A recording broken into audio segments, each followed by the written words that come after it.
Luis me va a hablar de Carlos Adam, capitán de puerto, marino, y bueno, y así que... Bueno, pues adelante. me gustaría, buenas tardes a todos, a Puerto Rico.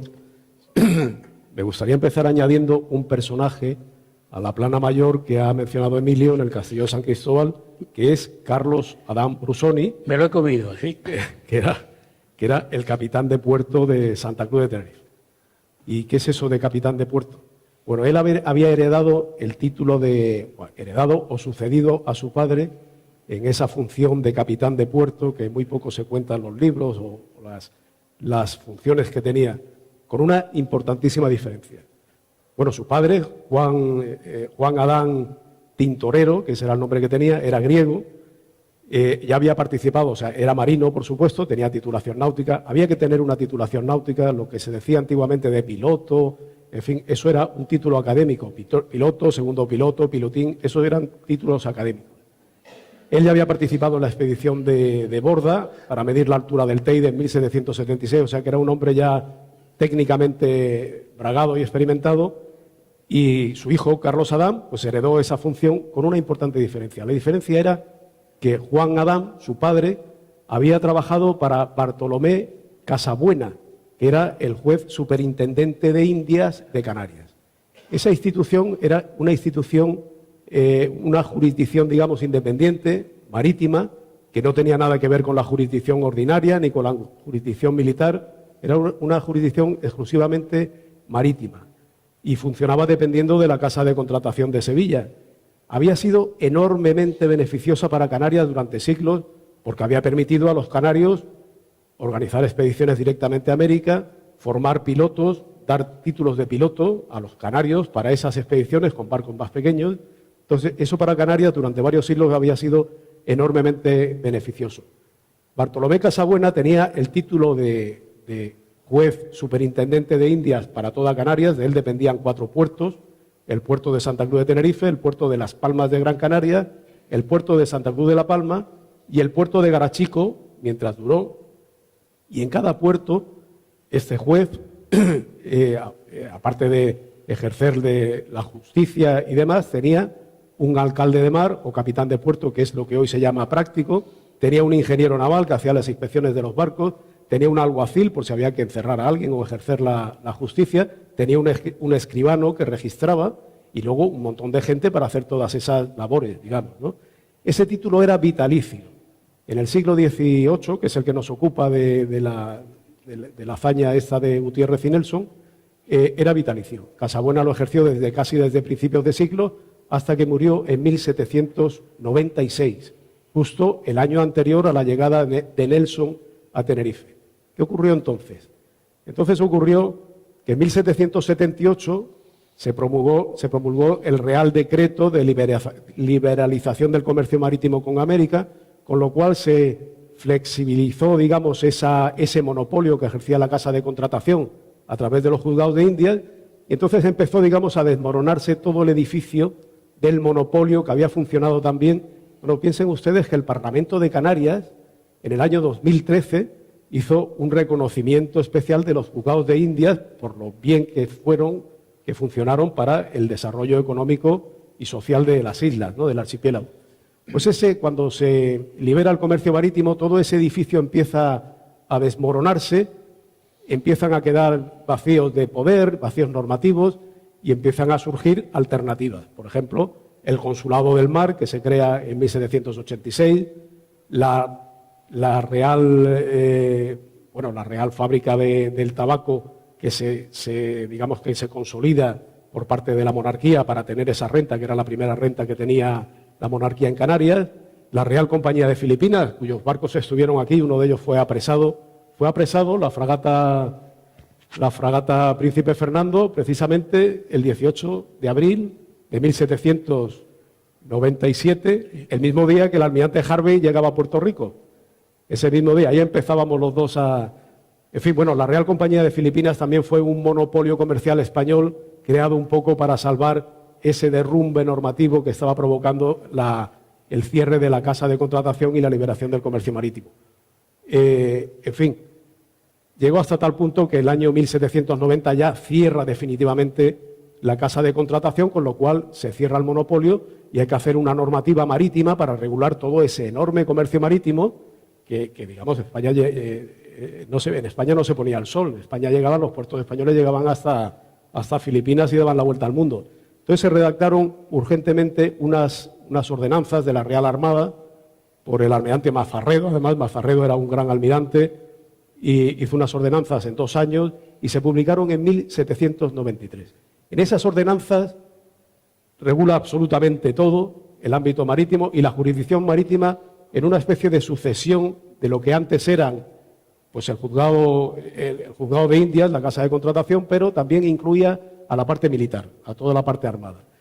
Solo les digo que el capitán marítimo tiene más de 300 artículos en esa ordenanza. Estaba regulado absolutamente todo, de los prácticos, las inspecciones, los ingenieros, incluso también la dependencia orgánica, que dependía del departamento de Cádiz, del almirante de Cádiz, pero también la dependencia que tenía que tener del gobernador, en este caso de Gutiérrez, en caso de guerra. Y por eso el capitán marítimo, porque ya cuando Carlos Adam se hace cargo de la capitanía, la capitanía de mar de Santa Cruz de Tenerife, pues ya había muerto Casabuena y digamos que cogió todas esas competencias en exclusiva, cosa que sorprendió al alcalde de Santa Cruz, a Vicente Marrero, que dijo, pero bueno, ¿a qué viene este hombre con tanta competencia? Que no. Obviamente a Vicente Marrero no le habían llegado esas ordenanzas tan voluminosas donde regulaba absolutamente todo. Pero lo tuvieron perfectamente claro. Tanto Carlos Adam como el general Gutiérrez trabajaron perfectamente sincronizados, cada uno en su cometido, y todas las órdenes de las rondas, cómo se estipularon las rondas, la composición, sí. En fin, todo eso lo hizo perfectamente al unísono y muy bien.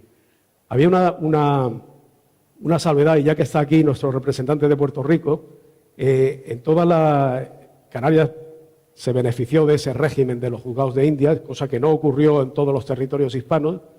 En los que sí había los principales puertos también había capitanes de puerto, muchos de ellos eran oficiales de la Real Armada. Por ejemplo, en Puerto Rico había un oficial de la Real Armada, que era el capitán de fragata Francisco de Borja y Castro, que también trabajó perfectamente en la defensa de Puerto Rico a las órdenes de otro Gutiérrez, de Ramón Castro y Gutiérrez, que no sé si eran familia, pero también trabajó en esa, exactamente igual que hicieron aquí, pues Carlos Adán y nuestro Gutiérrez.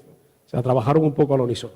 Solo que Francisco de Borja era capitán de fragata de la Real Armada y Carlos Adán no. ¿Y qué era Carlos Adán si no era oficial de la Armada? Bueno, pues era esas reales ordenanzas que redactó el almirante Mazarredo con tanto detalle. Ahí ponía que ocurría en aquellos puertos en los que no había nombrado un oficial de la Real Armada. Pues era que, si eran puertos muy pequeños, que el patrón de pesca más antiguo fuera el capitán de puerto. Y en el caso de Tenerife, pues el piloto más antiguo. Eso nos llega a deducir que Carlos Adán debía de ser piloto de Indias ya con 20 o con 21 años. ¿Por qué?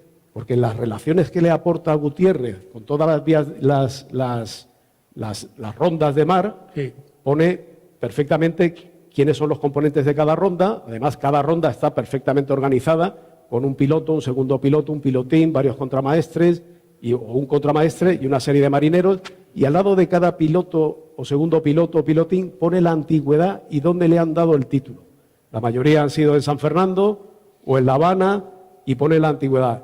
El más antiguo, él tenía que ser más antiguo que todos ellos, puesto que era el capitán de puerto de Santa Cruz. O sea que debió de sacar el título de piloto con unos 22 años, aproximadamente en el año 82, en 1782. En 1782 él debía de estar por el Caribe, porque él trabajó también para la Real Fábrica de Tabaco. Debía estar navegando por allí, haciendo sus funciones de marino, de piloto, porque se casó en La Guaira, en Venezuela, con 22 años, con Manuela España y Rodríguez, una señora con la que tuvo hijos, y luego se vinieron para acá, que curiosamente después de la muerte de Carlos Adán, ella se fue a Venezuela y murió allí 20 años después de Carlos Adán. Carlos Adán hizo un trabajo extraordinario en coordinación con Gutiérrez. Está en las fuentes documentales, es la actuación de los cañones violentos, de las vías de las rondas de mar, las rondas también que estaban embarcadas, cómo se utilizaron los cañones violentos a lo largo de las calles de Santa Cruz, cómo se destruyeron todos los botes británicos que varaban y toda la asesoría que le dio a Gutiérrez. De hecho, uno de los que le acompañó para entrar en el castillo fue él, que le cogió del brazo cuando ya estaban atacando los ingleses. Así que ese fue Carlos Adán.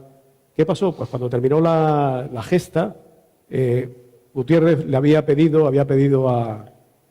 elevado a la corte un ascenso, porque él tenía un título militar que era alférez de navío, había elevado una petición de ascenso al alférez de navío, pero esa petición se perdió, porque el barco en el que iba desapareció, fue apresado.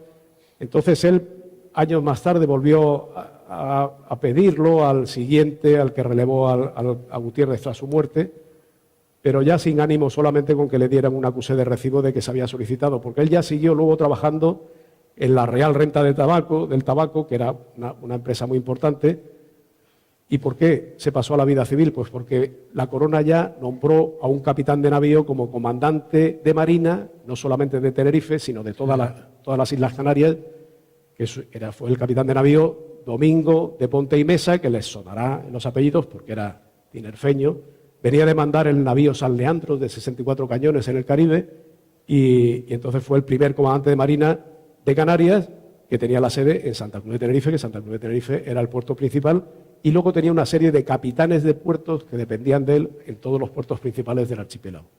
Esto es más o menos y fue el único que vio a Nelson. Eso exactamente. Sí, que nos recuerde. Entre los cometidos de Carlos Adán, aparte de toda la gestión portuaria, y dentro de ella estaba la de visitar a los comandantes de las flotas extranjeras que llegaran al puerto, bueno, extranjeras y nacionales. Él tenía que ir con su chalupa y visitar, o con su falúa, y visitar al almirante o al jefe de la flota correspondiente. En este caso también lo hizo. Por orden de Gutiérrez también, para comprobar que estaba de acuerdo con las capitulaciones, pero también dentro de sus funciones, como capitán de puerto, tuvo que ir a ver al almirante de una flota extranjera que había fondeado en su puerto. Eso fue lo que hizo Carlos Adán, que efectivamente fue el único.